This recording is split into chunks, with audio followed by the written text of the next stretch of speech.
Hello दोस्तों, स्वागत है आप सभी का। आज का जो ये वीडियो है, इसके अंदर हम फिर से एक बार चंद्रमा और राहु को ही लेकर चर्चा करेंगे। पहले मैंने आप लोगों को कुछ 2-3 कुंडलियों के अंदर दिखाया था। अब थोड़ा-सा एक रियल लाइफ एग्जांपल्स के अंदर भी समझने की कोशिश करते हैं। जब ये कॉम्बिनेशन इंडिविजुअली बना हुआ होता है, यानी कि सिर्फ चंद्रदेव और राहुदेव की मौजूदगी होती है, उस कंडीशन में रिजल्ट्स जो हैं वो अमूमन राशि के स्वामी पर निर्भर हो जाया करते हैं। कारण क्या है? कारण ये है कि राहु दो ही रूप धर सकता है, जिनकी राशि में बैठेगा उनकी तरह, या फिर जिनके साथ बैठेगा उनकी तरह। अगर चंद्रमा के साथ बैठा है तो काफी अच्छी स्थिति है, चंद्रमा को ही अपना सब कुछ मान के चल देगा।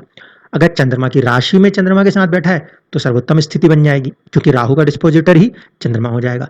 लेकिन जब राशि कुछ और हो, चंद्र राशि में जो राशि नंबर वहां आता है वो 4 नंबर ना हो, तो डिस्पोजिटर जो है उसको भी थोड़ा सा अहमियत देनी पड़ेगी। ऐसा मानना पड़ेगा कि वहां पर एक कॉम्बिनेशन इस तरीके से बन रहा है जैसे कि उस भाव, उस राशि का स्वामी चंद्रमा के साथ कहीं ना कहीं बैठा हुआ है।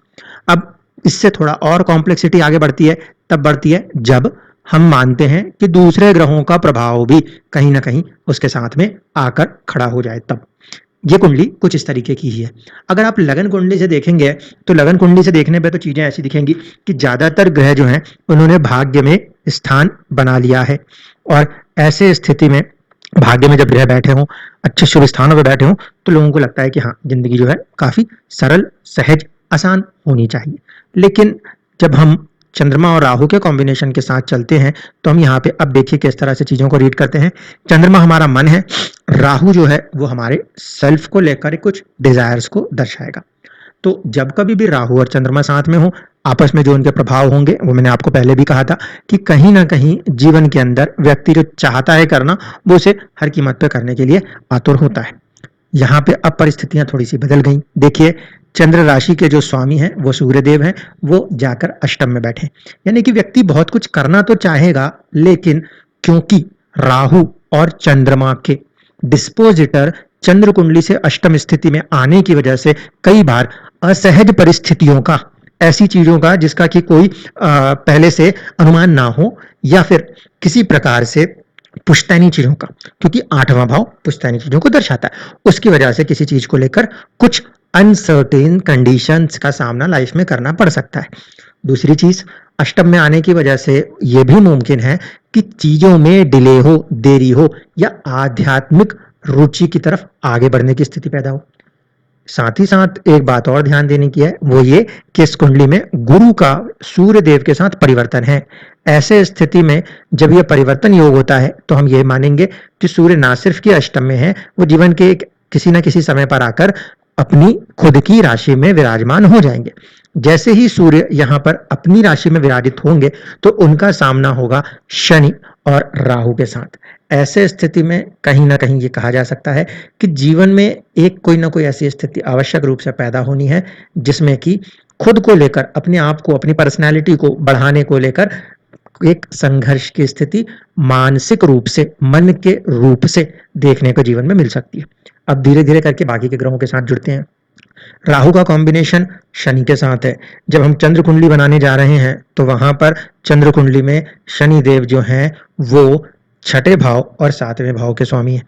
ऐसे स्थिति में छठा भाव जहाँ पे संघर्ष, कर्ज, रोग दिखाता है, 7वां भाव विवाह, उन्नति, लंबी यात्राएं दिखाता है। तो इस कुंडली के हिसाब से अगर आपस में कनेक्ट करके देखें तो एक डिजायर्स हो सकती है अपने पार्टनर को लेकर, दूसरा अपनी सर्विसेज को लेकर, नेचुरल सब में होती हैं। लेकिन यहाँ पे छठे और 7वें के प्रभाव की वजह से ये चीज़ों में थोड़ी सी बढ़त आएगी। दिक्कत ये होगी कि शनि चंद्रमा के साथ होने की वजह से थोड़ा सा मन दुखी रह सकता है, या मन को दुखी रहकर सर्विस और मैरिज के सामने कहीं ना कहीं परिस्थितियों से निकलना पड़ सकता है, क्योंकि मन और चाहत, राहु, डिजायर्स, ये सब कहीं ना कहीं शनि के प्रभाव में कहे जा सकते हैं। उसी तरीके से जो गुरुदेव हैं वो पंचमेश भी बन रहे हैं और अष्टमेश भी। चीजें लेट तो हो सकती हैं, बट पंचमेश की वजह से व्यक्ति जो है वो धैर्यवान भी होंगे और बुद्धिमान भी होंगे। ऐसे स्थिति में कठिन से कठिन परिस्थिति को भी अपने बुद्धि विवेक के साथ निकालने की कोशिश करेंगे। लेकिन जीवन में कभी कभी हड़बड़ी में फैसले हो सकते हैं, क्योंकि गुरु को राहु का साथ जब भी मिलता है तो वहाँ पे वो कभी-कभी डिस्टर्बेंसेस दिखाने की कोशिश करता है। इसी तरीके से मंगल का साथ मिल रहा है, ये जो लगन है, इस लगन के अंदर भी यानी कि 9 नंबर के हिसाब से मंगल जो है वो 12th लॉर्ड तो होते हैं, लेकिन फिर भी पॉजिटिव होते हैं क्योंकि पंचमेश होते हैं। चंद्र कुंडली से देखा जाए तो मंगल योग कारक होते हैं। मंगल जब राहु के साथ मिलेंगे तो इसका मतलब है कहीं न कहीं जीवन के अंदर कोई ना कोई संघर्ष यहाँ पे पिता को लेकर बन सकता है, अंगारक दोष काम कर सकता है। क्यों?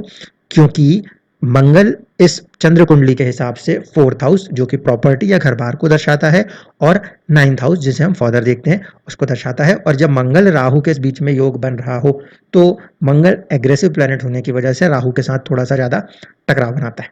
ये सारी कंडीशनों के हिसाब से देखा जाए तो यहाँ पे चंद्र और राहु का जो कॉम्बिनेशन है वो व्यक्तित्व को बनाने के लिए प्रयास तो आवश्यक रूप से करना चाहता है, लेकिन राहु क्योंकि कभी गुरु के प्रभाव, कभी शनि के प्रभाव, कभी मंगल के प्रभाव और इसमें भी सूर्य के प्रभाव को मिक्स करके जब बनाते हुए चलेगा तो जीवन में कई बार अप्स एंड डाउन्स का सामना करना पड़ सकता है। क्यों? क्योंकि राहु जैसा ग्रह जो है वो कब अपना पाला किसके फेवर में बदलेगा, दशा के दशा पे ये बहुत हद तक निर्भर होता है।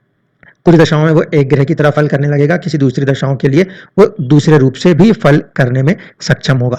चंद्र कुंडली भी कहीं ना कहीं जीवन में बलवान दिखाई देती है क्योंकि चंद्रमा से बहुत सारे ग्रह जो हैं वो केंद्र में आते हैं। अब आप देख सकते हैं चंद्र कुंडली को देखा जाए तो फर्स्ट हाउस के जो लॉर्ड बन रहे हैं कहीं ना कहीं उनका 8th हाउस की तरफ जाना यानी कि व्यक्ति के जीवन के अंदर एक प्रकार से काफी स्ट्रॉन्ग फाइट मेंटली उन्हें करनी पड़े और उसके बाद वहां से कहीं ना कहीं जीवन में देर से ही सही मानसिक रूप से बहुत ही प्रबल होके सक्षम होके व्यक्ति जीवन में आगे बढ़ने की स्थिति की तरफ आ सकते हैं। परिवर्तन योग अगर यहाँ पर हम रीड करने की कोशिश करें तो परिवर्तन योग को हम इतना अच्छा नहीं मान सकते जितना कि अगर आप देखिए इस कुंडली में गुरु और इसी तरीके से शनि, शनि चंद्र कुंडली में छठे भाव के स्वामी हैं, गुरु अष्टम के स्वामी हैं, तो 6 और 8 के संबंध आपस में यहाँ कहीं ना कहीं हो रहे हैं। विपरीत राजयोग स्थिति जीवन के अंदर यहाँ पे पहली उत्पन्न होती नजर आती है।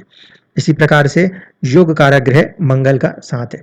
अब चंद्र राशि से देख लीजिए, चंद्र राशि के हिसाब से क्योंकि राशि जो है वो 12वें में आ रही है, इस वजह से या तो बेफिजूल के खर्चे या थोड़ा सा मेंटल टेंशन किसी ना किसी चीज को लेकर बना हुआ रह सकता है क्योंकि चंद्र कुंडली में चंद्रमा स्वयं 12वें के चीजों के साथ जुड़ने की कोशिश करते हैं। कई बार ऐसी स्थितियों में विदेश या दूसरी चीजों की तरफ जो कि 12th हाउस को रिप्रेजेंट करते हैं उनके साथ भी चंद्रदेव कोई कॉम्बिनेशन बना के काम करने के लिए आगे प्रोत्साहित कर सकते हैं। लेकिन चंद्रमा और शनि की युति थोड़ा सा एक कहीं ना कहीं टफ साइड पर निराशावाद देने की कोशिश करती है। वहीं पर चंद्र मंगल और चंद्र गुरु की युति जो है वो पॉजिटिव सपोर्ट देती है। चंद्रमा के साथ गुरु का गज केसरी योग अच्छा कहा जा सकता है, लेकिन गुरु खुद इस कुंडली के अंदर शनि, मंगल और राहु के प्रभाव में आ रहा है, जिसे हम एक तरीके से मान सकते हैं कि कहीं ना कहीं गुरु जो है वो किसी प्रकार से श्रापित स्थिति में आ रहे हैं। ऐसी कंडीशन में जो पॉजिटिव सपोर्ट गुरु से बनता है वो थोड़ा सा रिड्यूस हो जाएगा, थोड़ा सा कम हो जाएगा क्योंकि जो ग्रह को देना है फल वो कहीं ना कहीं 3 क्रूर ग्रहों के बीच दरमियान उलझा उलझा सा फंसा फंसा सा नजर आता है। इसलिए यहाँ पे जिंदगी में चाहतें तो पूरी होंगी लेकिन काफी ज्यादा संघर्षों के साथ, किसमें खासकर मेंटल लेवल पे चंद्रमा के लेवल्स पे हर डिजायर व्यक्ति पूरा करेगा, लेकिन उसको पूरा करने के लिए जीवन में कई बार कुछ चीजों में सेक्रीफाइस करना पड़ेगा, कई बार चीजें देर से भी काम करती हुई नजर आ सकती हैं। धन्यवाद।